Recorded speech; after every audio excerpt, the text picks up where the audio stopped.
Welcome to the Ryan Frank Podcast. Ryan is a family man, first and foremost, but he's also a pastor, publisher, and serial entrepreneur. This podcast will help you think, work, and create like never before. Welcome to the Ryan Frank Podcast. This is Ryan Frank. Thank you so much for tuning in today. I'm excited about the conversation that you are going to listen in on as I talk with Trent Dailey about the importance of building healthy teams. Trent Dailey lives in the same small town of Indiana that I live in. He owns an insurance agency, and we've had the opportunity to be friends for a few years. We own some real estate together. And one reason I've invited Trent onto the podcast is because he is passionate about building healthy teams. He is passionate about investing in people and creating healthy cultures in work environments. So whether you find yourself working in the secular or the sacred, whether you have a small team or a big team, you're going to find a lot of value in the conversation today. We're going to talk about things like creating atmospheres where teams can give feedback, and that feedback is welcomed. We're going to talk about things like work-life balance and does it really exist, and how do we use technology to foster relationships with teams. We even talk about, I wasn't planning on this part of the conversation happening, but it did. We talked about how do you build a healthy team and culture when people work remotely and they only see each other on Zoom every once in a while. And there was a little bit of a surprise at the very end. We talk about praying with offense. It was a surprise to me because, boy, I didn't know that Trent was doing this. And he is helping pastors and leaders pray for their people offensively, and not offensively, like I'm offending you, but on the offensively praying for your people. And that was just such an intriguing conversation that I asked him to unpack that at the end of the conversation today. Trent Dailey, once again, is the CEO of Insurance Management Group in Marion, Indiana, with different locations around the state. He also owns some other companies. He is a husband, a father, a community leader, and I am so glad that you get to meet him today. So let's get this show on the road. Ladies and gentlemen, here is my conversation with Trent Dailey. Hey, Trent, thanks for joining me on the podcast today. How's it going? Good. Happy to be here. Thanks for having me. Yeah. So Trent and I both have the great privilege of residing in the Marion, Indiana area. And I know all of you podcast listeners, it's on your bucket list to visit Marion, Indiana. So next time when you're scratching off that bucket list, swing by and say hi to both Trent and I.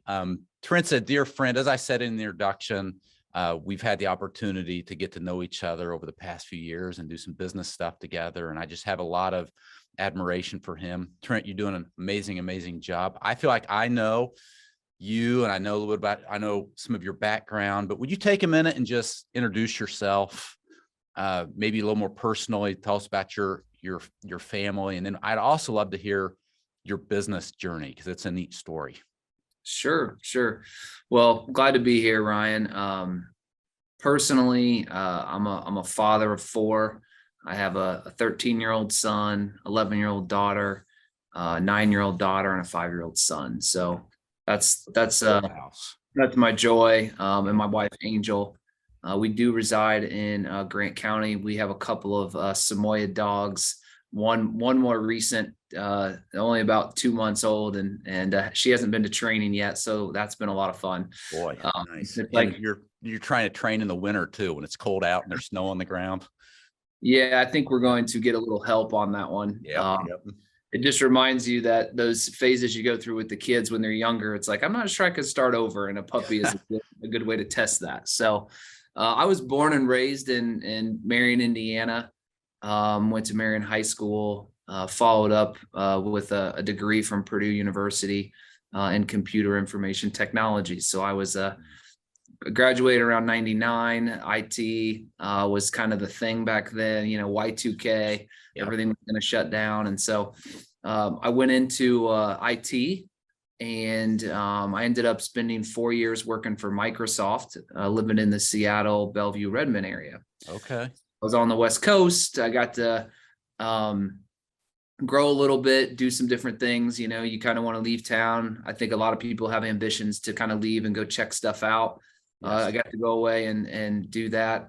I met my wife at Purdue, and we decided to come back home to raise a family. There's something about the Midwest, at least for us, that we just really wanted to be close to our family when we started our family. And she's actually from a small farm town called Windfall, sixth generation corn and soybean farmers. So Really?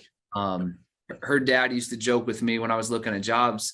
I almost took a job at Bank of America on the East Coast. He's like, it's going to be a really long commute for you. You may want to think about that. So he would always joke that regardless of where I was working, that the family was going to be here. And so I ended up deciding to leave the IT field and jump into sales in 2007. So I joined the IMG family in 2007. Okay. And I started in sales, so I have an appreciation for that. And I worked with a lot of great people. It was a great company then. It's been around since 1954. Historically, mainly just the Grant County area. So now, Trent, let me interrupt real quick. So do you feel like growing up, did you have an inclination towards sales? And when I think of somebody in IT, you know, I wonder, are they more sales oriented or more? I think they would be more service oriented, but did you have to learn sales? Do you kind of feel like, you know, I've always kind of had this inclination towards sales?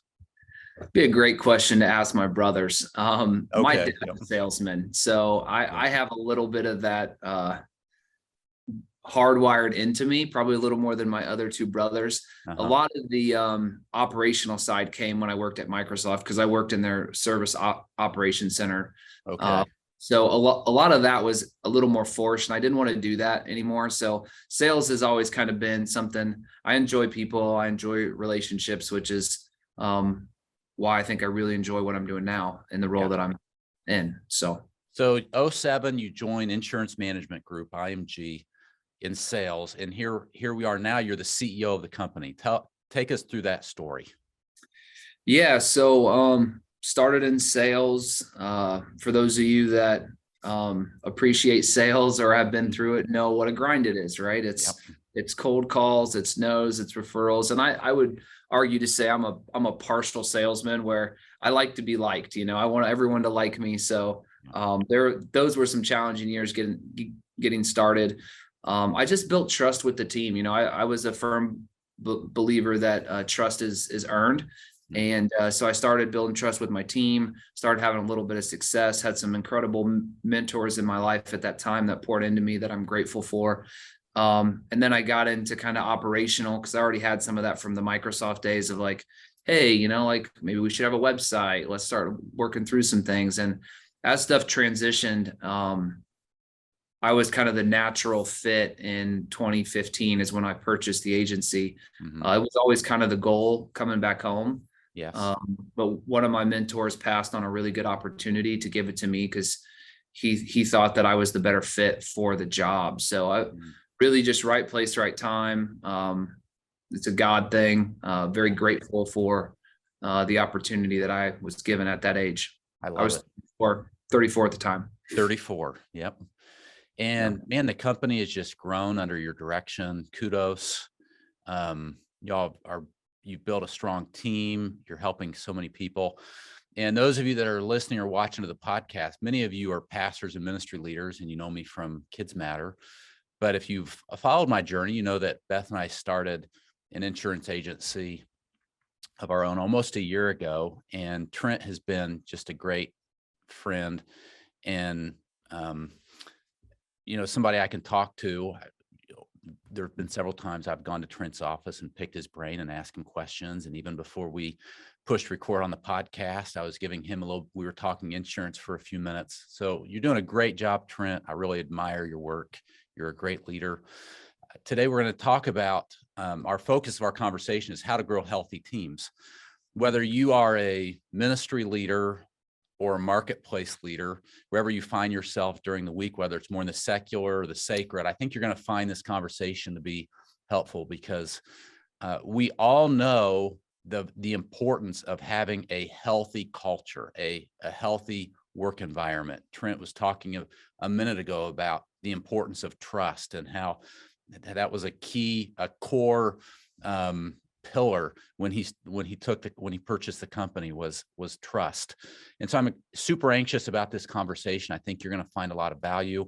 Before we dig into that, though, Trent, I would love to hear, because we have a lot of leaders that watch or listen to the podcast. I'd love to hear from you. What does day to day for Trent Dailey look like? I know that this is not the only company that you own. I know you mentioned you have kids at home, you have dogs, you all travel. What's day to day for Trent Dailey look like? Well, it's as you would expect, it's a variety. It just depends on that season of life. It's a roller coaster. Wife just had her knee replaced a few weeks ago, so now I'm 70% dad, right? Most of my time is spent with the team, with people. I would say culture is one of my number one deliverables or accountability measures, as well as hire and sales, working with my sales team. Yes. Mergers and acquisitions, hiring, anything that involves relationships with the carriers is probably another one. So I am doing a lot there. I have a few other business ventures that I pour into, but IMG probably takes 90% of my time. So I generally, if you want to say day to day, I try to work out, 3-4 days a week. I like to get up at 6 a.m. Me and a couple of guys, we do 6 miles at 6 a.m. Do you really?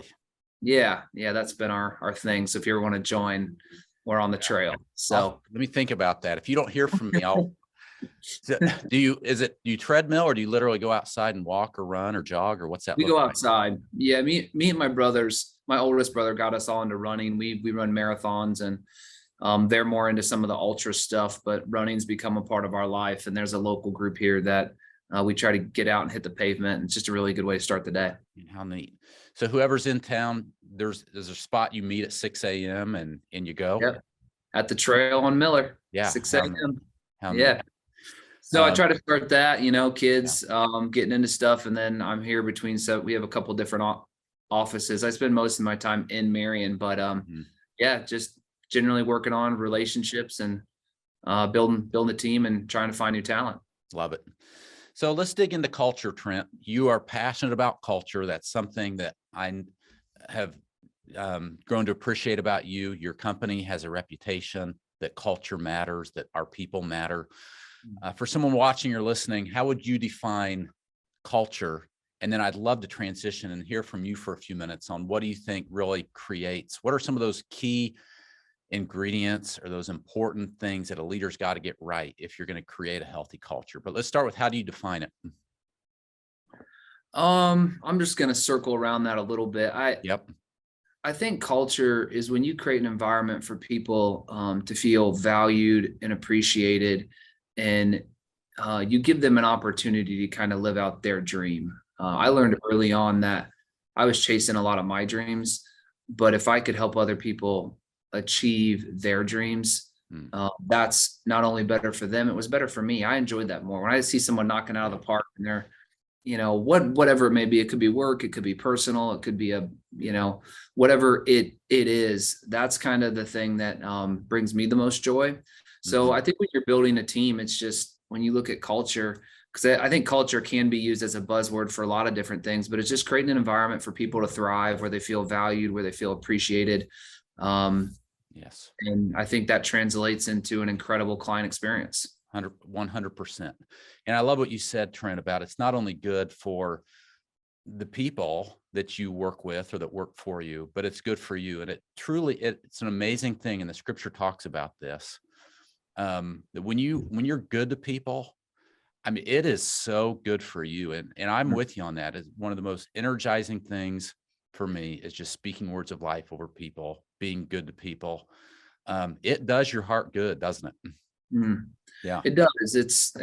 When you go back to purpose, why are we even here, on the planet? I think that's at the core of it. Yeah. 100%. Love on each other and take care of each other. Yep. And that, IMG is my ministry. It's my workplace. And I feel like Yes. people are spending so much time at work, probably more so than they are in church or in, Well, you're so right.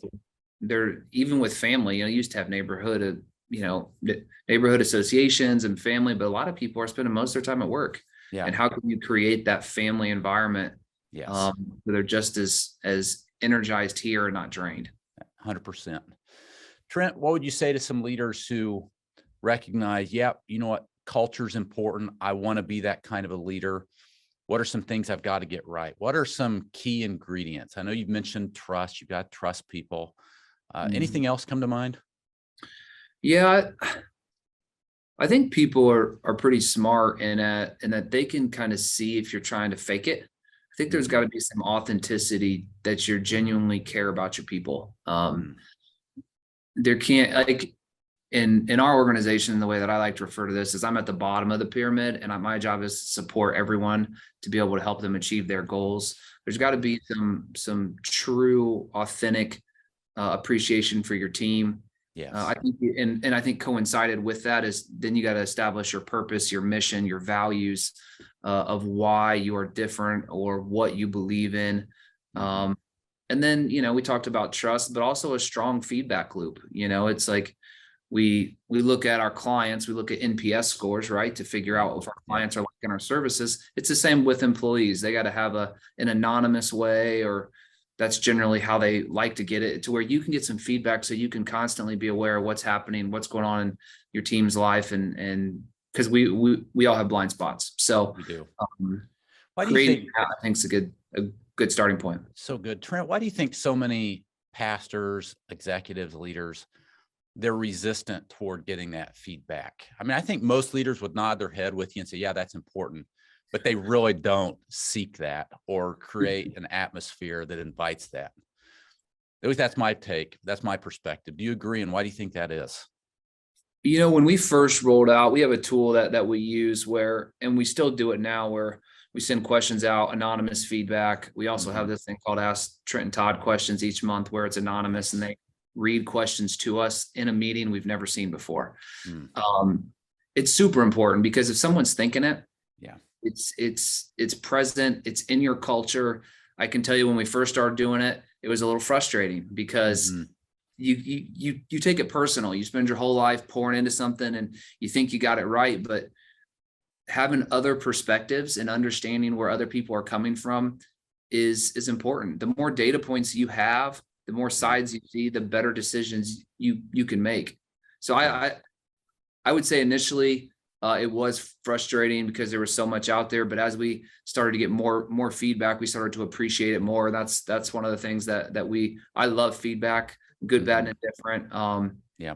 It's super powerful. It's the best way to grow. I had somebody tell me once that feedback is a breakfast of champions. And I don't know where that quote came from, but it's always stuck with me. That, we really do need to create. So I would encourage all of you podcast listeners, look at your environment, your 9 to 5, your ministry at the church, the people that you're working with, working for. And are you creating a culture where you not only say that you welcome feedback, but you're very, very intentional about receiving that feedback and then asking for it? I think if you're an insecure leader, you might have a challenge with that. If you're insecure, or I don't know, maybe if you're set in your ways, but I'm telling you what, it goes, Trent, you're right. It goes a long, long way with people, letting them know that they are heard and that their voice really does matter. And sometimes, Ryan, it's just a matter of having a chance to explain, right? Like it could be a difference of opinion, or someone may feel differently about something, but even with those Ask Trent and Todd questions in the meeting, it's like someone asks some really tough questions, but it's like, oh, let me explain the reason behind it. You try to communicate as best you can, but things always form, and it's just better to have that in place. Trent, you brought this, now maybe this kind of a culture existed at IMG before, but I know when you bought the company, when you became the leader, this was something that was a very important value to you. Is that because you had a boss like that or a leader in your life at one point or you didn't have that, and so you wanted that as a result? Like, what do you think really created that urgency to make this an important part of your organization? I I learned early on that culture and people, and this is the culture eats strategy for breakfast. That Uh-huh. culture is way more important than anything else. My Mhm. testimony kind of runs through the first 6 months of me buying the business, and where I wanted to go, where I was, and then how I moved into the role of serving other people. Mhm. I think that for me, that transformation of being self-serving, focusing on myself, and finding a dead end in a Mhm. very dark place, Mhm. uh, I would say took me to the light and realized, like, look, it's not about me, it's about everybody else. And Yes, that's a good it's point. all my dreams have kind of come true because of that, and because of that approach. It's counterintuitive, especially in business, right? It's like, no, it's all about profit, it's all about, in the world, right, the world defines success in so many ways, but generally it's power and money. But that's really missing the boat completely. Uh-huh. It's about Yeah, people. 100%. Now, if you're gonna get serious about this, Trent, wouldn't you agree? I mean, it takes time, and you might be thinking, you might be watching or listening and thinking, boy, you know what? I've already got 22 plates that I'm trying to spin, and I've got this and this and this, and how do I ever find the time? Or maybe you're thinking, I've got 50 volunteers in my ministry. How do I ever find the time? Or I've got 50 employees that report to me. How do I ever find the time? Um, how have you found, Trent, that you find the time? Is it something that you find? Is it something that you just have to choose? I'm going to make it. What's that look like for you? Speak to someone who's busy, or they already feel overwhelmed, or they wonder, how can I do this with all these people? Thoughts? Yeah, I think we have the tendency to let the urgent dominate our life, right? It's Yes. you have Agree. important and you have urgent, right? Yep. And Yep. making time for the important stuff is how we grow. It's how we move forward. But we let the urgent run us around crazy. So We I do. do need time.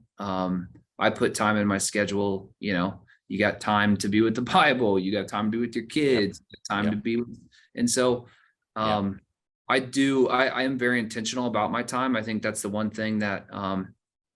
Well, let me go here first. There's a Yes. book called Ruthless Elimination of Hurry. Have you read it? I've not, but I'm going to write it down. It's Yep. a phenomenal book about just the whirlwind of life that we live in. We've got ourselves so busy, yet we're a country and we have so many things at our fingertips now that we didn't, 30, 40 years ago. Hmm. But we continually fill our lives with all kinds of stuff that just don't move us forward. So I guess I would say it's the most important thing. And it's important to make time for your team as well as your family. I love it. Um, and I would say those, as frustrating as it can be, because I think as a leader, whether you're in ministry or business, a lot of times you're like, why do I keep doing this? And like people aren't grateful and things like that happen. But then you have that story, you have that example, or you see something happen and you're just like, yes, that made it all worth it. So Yes. that's Yes. what keeps me going, is those stories pop up and you get to see the fruits every now and then, not a lot, but those life-changing moments are what keep me going. 100. Yeah. Yeah, for sure. So we'll put the link to that book in the show notes. It's Ruthless Elimination of Hurry. Sounds like a great book. And I've got a little one for you, Trent, if you've never read it. Have you heard of The Tyranny of the Urgent? Mm-mm. Okay, so I've not. drop it in your Amazon cart. It's only like $3. It's actually like a little pamphlet. It's going to take you about Okay. 45 minutes to read. But boy, it's a good one, written by Charles Hummel. And he talks about just that we live in this tyranny of the urgent at the cost of the important things. And he takes Mm. time to even look at the ministry of Jesus, that there were times where Jesus, you would think he would have taken care of urgent things, but he didn't, because there were other important things that he had to focus on. And I found, when I first read the book, Trent, several years ago, he encourages you to document. I forget if he says take a week or two, and literally document your day, like in 15, 30-minute time blocks. Mm. And you're going to realize that you're spending a lot more time than you think you are on those urgent things. And it was really eye-opening for me, as opposed to the important things. You know what story that makes me think of when they talk? I remember in the Bible where Jesus and Lazarus, Jesus didn't rush to Lazarus. You're right. Took his time. He made a couple of stops and he kind of worked his way there, even though this was an urgent, close friend. It just the way that the patience and the grace that he had was incredible. Yeah, so, you're right. And he shows up and Martha's like, "Where have you been? Where have you been?" You know, because it was urgent, right? But you're right. He had those important things. Absolutely. And those of you that are leaders watching or listening, we know this, but just hear it from Trent and I again today, that people matter. People matter. You're never going to regret the investment of time that you put into your people. So make it a priority. Trent, let's go back to people at the workplace having the ability to express their opinions, to give feedback. Is there anything else that you all do to ensure that those employees have an opportunity to do that? I know you have these Ask Trent sessions. Mm-hmm. Are there other practical times through the year or through the week where an employee could express their feelings or thoughts or concerns or comments and have assurance that they're being heard or listened to? Yeah, well, we have a pretty open door policy. So doors are always open, come in, anything going on. We do a lot of that. Yeah. Our tool, our feedback tool, it's called Tiny Pulse. It just happens to be the one that we use. There's plenty of them out there. Okay. So there's an anonymous system where people can go on, submit requests. They can ask questions. And then again, the Trent and Todd stuff. So we feel the only other thing we do, we have these gatherings on once a month where the executive team gets together with people, sign up, like they made peanut butter pies in February and March. I think it's bowling. There's these different activities that we focus on relationships outside of business. So we've tried to create a lot of space to where, hey, we're just like you. And the way I look at this is we're all equal. My CEO roles they're just different roles. I look at financials and do this. The stuff you do, I can't do. So we all have a role and we all play a similar part. When we start thinking of roles and even in the pastor, well, the pastor is more important than the worship leader. And, it just doesn't work out. Everyone plays a role that someone else couldn't play, based on their God-given talents and abilities. So we really try to remove the hierarchy of the business world and walking around talking is something that I like to do. I walk through the office and just really take that down. And so you'll take time to just walk the hallways, pop your head in somebody's cubicle or office all the time, ask them how they're doing. Yes. Yeah. All the time. Love it. Love it. All right, Trent, let's shift gears just a little bit and let's talk about work-life balance. I think any leader listening understands this struggle, especially if you are leading a growing organization. If you have a vision, you have set some goals, you want to grow yourself. But then at the same time, you've got a husband or a wife and kids or grandkids and baseball practice. And you said, Trent, you're going out in the morning and running, you're wanting to exercise, you've got some health goals, some wellness goals. Do you struggle, Trent, like so many of us do, at really trying to figure out how do I balance the two and how do I make sure not only myself, but then I'd like to transition into your team, but making sure that I'm not burning out, that I'm not working, building at the expense of my own health and the people that I love? Yeah, that's a great one. I've always struggled with the terminology work-life balance. I don't think it exists. I think we ride certain areas of that work, family, just it is a roller coaster. And at times certain ones demand more than others. I will say one of the things that I've learned, and since I've been taking my health a lot more seriously, that I do believe a good fitness regimen and just taking care of yourself gives you more energy and more ability to work harder or I would say it gives you more energy to just carry out the day. You can get more done. So fitness would be a thing that I would say, if you're taking care of yourself physically and mentally, spiritually, you're going to be more productive in general. I think the key to this, Ryan, is just being present, being Yes. present where you're at. And that's really hard to do. I work out on the mornings at 6 a.m. because no one's awake. I know if I don't do it before everyone gets up, it's not happening. Yeah. I get home, the kids are home, this happens, this needs to be done. And I don't like that pressure. So Yeah. there are times in my life and seasons, and I would imagine this is similar for pastors and others, is that work is going to take a little bit more. And it's just kind of communicating that with my kids and my spouse. And then there's times where my family is going to take a little bit more. I don't really have a set regiment of like, okay, this block's here, this block's here. I do try to set some monthly time aside for each child strategically, like here, this 2 hours is going to be daddy-daughter day, and try to do some things repetitively to create those moments. Cause I don't think if you don't ever create them or make them important, then you just won't get to them. So Yes. I think there is some strategic placements of things you should do.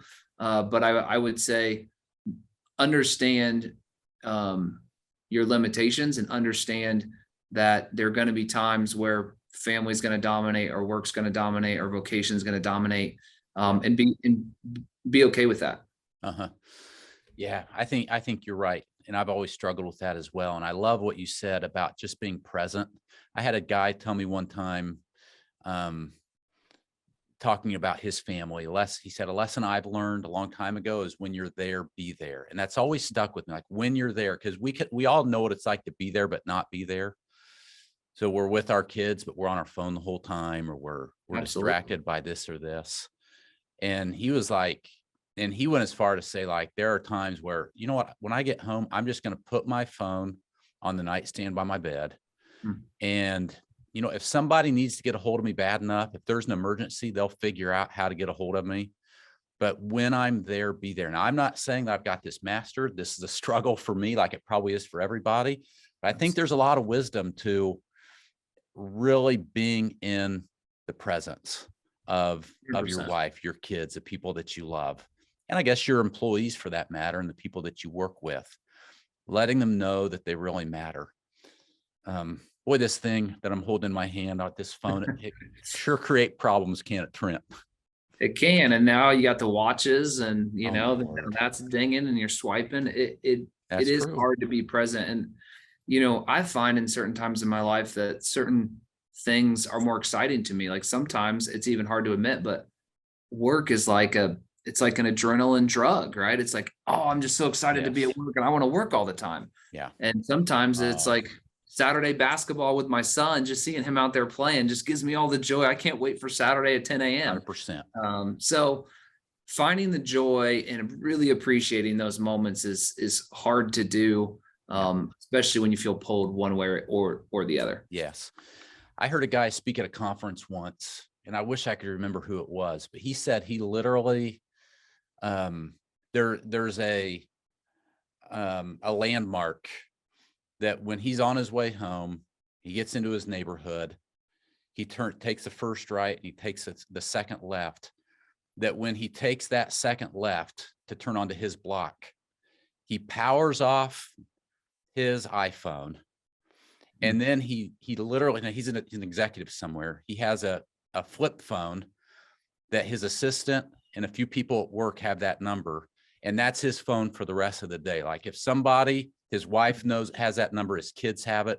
In the evenings, if you really need to get me on my flip phone, I've got it. But he said for him, it took like a landmark that like when I hit that last curve before I get on my block, I power my iPhone off for the evening.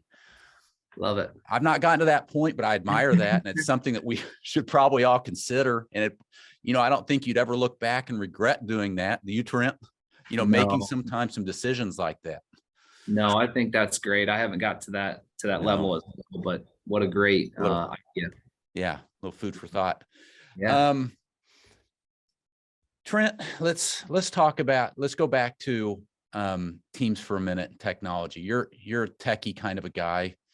Worked at Microsoft. I didn't know that part of your story. That's pretty cool. You saved some money, didn't you, when you left Washington State and moved back to Grant County, Indiana? Cost of living went down just a little bit. Very, very expensive place to raise a family. Wow. Yes. You're a tech guy. you love people, you love your team, you understand the importance of building healthy teams and investing in relationships. Now, you mentioned the app or the program that your company uses for feedback, but have you seen any other ways that you're using or that other companies or leaders are using as far as tech to build healthy teams? Are you seeing any other technology, or do you use anything? I'm going to pivot a little bit on this Do. because I feel like one of our challenges we've had to overcome since COVID has Mhm. been this new world we live in with tech, right? So Yes.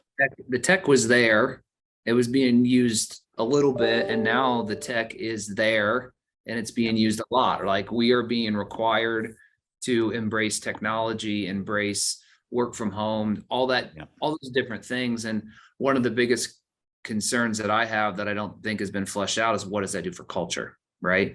Boy, that's true. So we're in a spot where we went from where we had one person working from home Yeah. to now 75% of the company has 2 to 3 days at home a week. Uh-huh. And so technology allows that to happen.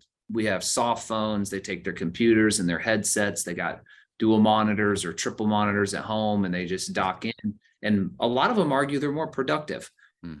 But what does that do for culture as a company as a whole when only half the company's there? I don't think we know the long-term effects. And I have seen in some circumstances where people are home full-time are more isolated and caused more anxiousness, like being around people or worrying, like if we were hanging out every day and then we don't see each other for 2 weeks, all of a sudden I'm like, I wonder what Ryan's thinking. I wonder if this, or we haven't talked to her. So I think technology has made it possible for us to help with that work-life balance and to provide people flexibility, to spend more time with the family or do those things. But I'm not sure at what cost yet. Are you experiencing that in your business? 100%. Yeah.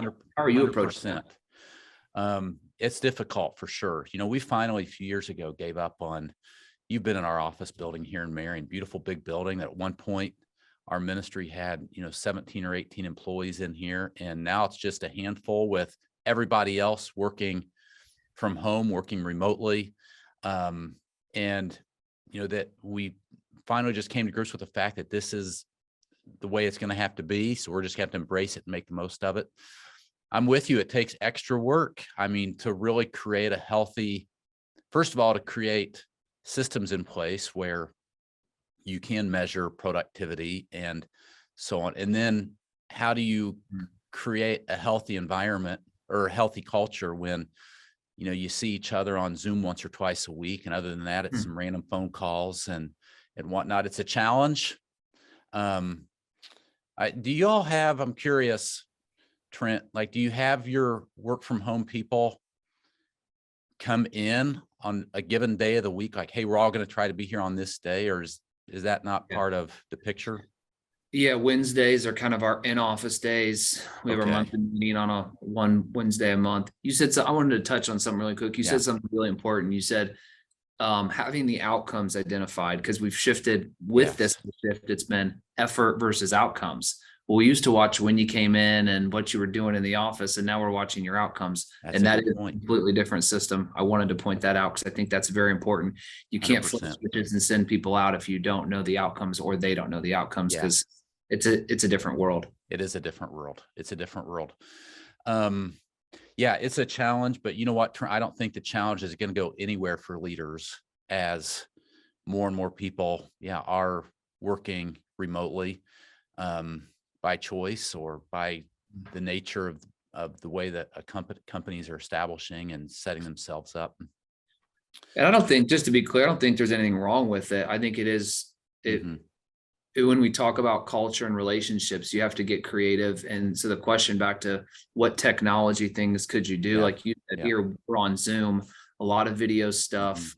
We use Microsoft Teams or Microsoft Suite, but the Teams, I know Google Chat, there's other different things that people can use. But in some instances, we found where, because we have an Indy, Fort Wayne, Marion location, that where locally a location felt a little more distant, when everybody was remote, then nobody was remote. So then it kind of bridged gaps between the offices, which was kind of neat. Yes. Yes. Good point. Trent, this has been such a fascinating conversation, and I hope that and we're not done yet. We still have a few more minutes. I hope that y'all have found a lot of value from this conversation and just been reminded that at the end of the day, people matter. I remember Trent, my youth pastor back in the day, told me once, he said, Ryan, never forget that people work trumps paperwork. And all these years later, I still remember that. And I think of him, people work trumps paperwork. And we all have a lot of paperwork, whatever that looks like for you, computer work, stuff you've got to do, tasks that need to be accomplished, goals that need to be met. But at the end of the day, it is all about people, and you'll never, ever regret making a healthy team and a healthy culture a priority. And if there's anybody that gets this, it's Trent Dailey and his team at IMG. Trent, I always like to end the podcast by asking two questions. First of all, I'd love to hear from you. What's your favorite Bible story and why? And I know that can be a difficult question because there are so many good Bible stories, and even at different points in our spiritual lives, that favorite Bible story might change. But when I ask you for your favorite Bible story, what comes to mind? So I'm going to cheat a little bit on this one. I'm picking a whole book. Do it. I love Ecclesiastes. I'm fascinated with Solomon. Yes. For the season, I think there's a couple reasons here, but for the season of my life, Solomon, as he goes through Ecclesiastes, just talks about, I did it all. I had it all. You couldn't have found someone that was more wealthy, had more things, experienced stuff in his life. And at the end of the day, it was all for naught, and it's a constant reminder from a world that constantly tells us success is power, money, or with pastors, it's number of people in the pew or whatever that is, that it just comes and goes, and it's not the important thing in life. So I love how he frames life and the joy of people. And he's, find joy in where you've been placed and what God has called you to do and who you're around. Find joy in that, not in all this other stuff. So, I do spend a lot of time there. It keeps me humbled. It keeps me, again, kind of just dialed in and focused on what's most important in my life. Yeah. Don't you love it? That's so good. That don't you love in Ecclesiastes where, I think it's in Ecclesiastes, where God asked Solomon, ask me for anything that you want, it'll be yours. Remember that? And he asked for wisdom. And God says, because you asked for wisdom, I'm going to give it to you. And I'm also going to give you all this stuff that, you might have been tempted to ask for, but you didn't. And boy, it's a good book, Trent. Good book. A great book. Ecclesiastes. All right. I also like to ask this question. What's something big that Trent Dailey's working on right now? Trent, I know you've got a lot of irons in the fire. You're a busy guy, but what's something big that Trent's working on right now? So me and my partner in one of my businesses, it's called Third Level Leadership, and that's 3RD leadership.com. Okay. Started this a couple of years ago, and Jeff has his PhD in something. He developed this process called praying on offense. And as a business owner, we've looked at different ways that we can, again, build relationship, build team. One of the things we did last year was praying on offense, and this where we got these. Jeff led us through a process where four of us came together. We identified 3 people that we wanted to pray for intentionally. There was very specific questions, and there was this booklet. And man, we chose people that maybe there were challenges or we felt called to. We prayed about who we chose, but it just tore down some walls and created a bond like I can't even describe. And so Jeff and I work with other business owners. Jeff is actually working with pastors. This praying on offense is it's just been phenomenal. So that's the thing. One of the things I'm most excited about is bringing tools like that that are actionable, that breathe life into organizations with the right leadership wanting to make the right changes. A lot of times we're trying to figure out what that is. Like, what do I need to do? Praying on offense has been very powerful. It really moved the needle for us from a cultural standpoint. And I love to see what it's doing with other people. That's really fascinating. We unpack that, Trent, just a little bit more. So if I'm a business leader or a pastor, what does praying with offense look like? Are you coaching these leaders how to pray, will you just unpack it for me? Yeah. So, it's kind of an initial meeting where you kind of identify the people that God has put in your life that for whatever reason you feel called to shepherd. Yeah. And generally speaking, when we're working, whether it's personal or professional, there's some tension and sometimes there's not, but Praying on Offense is a booklet that asks some very specific questions, like what fearless activity is God calling me to do with this person? And there's a list of like 8 questions. I don't have them in front of me, but I can get it for you. I'm going to post it. And it's a very intentional process of I'm committing to praying for this person, asking these questions 3 times a week for 10 minutes a week. And then if God's prompted me to have any type of conversation or fearless, I'm moving to it. And then I'm spending a time with a Jeff Clark or someone on his team to kind of debrief like once a month and say, what are you hearing? What's God telling you? And then it's just like, it's amazing how I remember I was praying for one of my guys and we were having this in-office week and he was going to be on vacation with his family. And I was a little frustrated about like, we're all supposed to be in office. And he was one of the guys I was praying for. And as I prayed for it, I was like, you know what?